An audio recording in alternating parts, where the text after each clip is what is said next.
People making social media strategies, maybe putting stuff on Pinterest or Twitter or Facebook, there is a really great tool out there for podcasters to get a little bit of attention economy from those platforms. It's called headliner.app. I'm going to log into it here. It's free, or you can pay somebody to actually do your videos for you.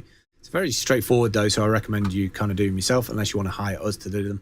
You'll see here, create a video at the very start. If you click on view all, drop down, we want to make a full episode. So it says make a video from a full episode of audio, maximum 2 hours. So this is perfect for a podcast if you're doing a 45-minute to an hour podcast. So I'm going to click on full episode. Then it's asking me for audio. So the audio file that we made earlier on. So I'm going to give it, I'm just going to give it something here like our intro, just to show the audio selected. That'll be your hour-long podcast. Click on next. And then it gives you the aspect ratio. So it depends on what platform you're going to use. So I'm going to use YouTube here, and I'm going to explain why in a minute. But you could do Square for Twitter, Instagram, and Facebook, or Portrait if you want to use it for Instagram stories and Snapchat. So that's kind of cool. You can kind of make a little video here, take a little segment of audio out of it, and then promote that via your Instagram audience to maybe bring people into your podcast that way. I'm going to use YouTube and websites. So I'm going to click on landscape, and then I'm going to provide it with an image, and then I'll explain these other features above. So if we go to add background image, I'm going to use a positively negative image, and you'll notice it's bigger than the actual 16:9 landscape. So you might want to customize your image to suit. I'm not sure if you can use GIFs here, but that'd be kind of cool to have like little GIFs or cinemagraphs.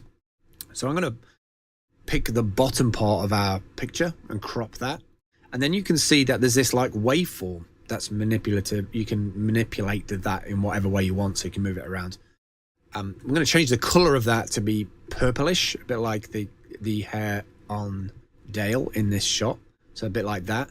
Underneath, you've also got a transparency, so you can alter that. I kind of like to have it a little bit transparent, so it kind of shows through like that. And then you can also change the wave type as well if you want. If you want to change the EQ to look a little bit different, or change it up each month. Maybe you just want a line or a curve or bricks. I tend to use the brick one at the bottom. You can also shrink that down if you want to just have it next to it with the graphics. Again, depends on how you've laid out the background graphic, how this works. And then all you do is you click on export, and then 30 minutes later, it sends you an email, and you end up with a downloadable video with the EQ bolted in with your audio playing in the background, but now it's in video format, which is really kind of useful. Why is it useful? Well, first of all, it goes onto YouTube. You can put it onto YouTube. It obviously encodes, and you can upload it to YouTube as a video, and then you can embed it in a tweet because natively YouTube is supported. But also we use it on the Steam blockchain because YouTube is whitelisted as an embed. By whitelisted, I mean it's an embed that we can use. So most of the time when somebody wants to listen to our podcast on the Steam blockchain, they have to click through on this image, which takes them through to dSound. Right now, if you remember from our last video, if you're hosting on dSound, it might only be there from 7 to 30 days. Depends on a number of factors as to why it stays for 7 or 30. You'll find out more information from the dSound website. So what we do is we make sure that we put a copy of the audio in video format as a YouTube embed underneath.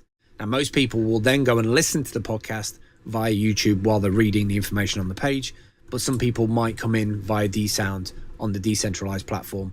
You're getting the benefit of the social blockchain from Steam with the upvotes by posting it through the dSound interface. So you're kind of catering to different audiences, people who like centralized, people who like decentralized, and people who are coming in on YouTube, which is centralized effectively. So just a little tip there. You can use that little video on Twitter. You can put it anywhere. You can embed a YouTube video, which is pretty much everywhere on social media sites these days.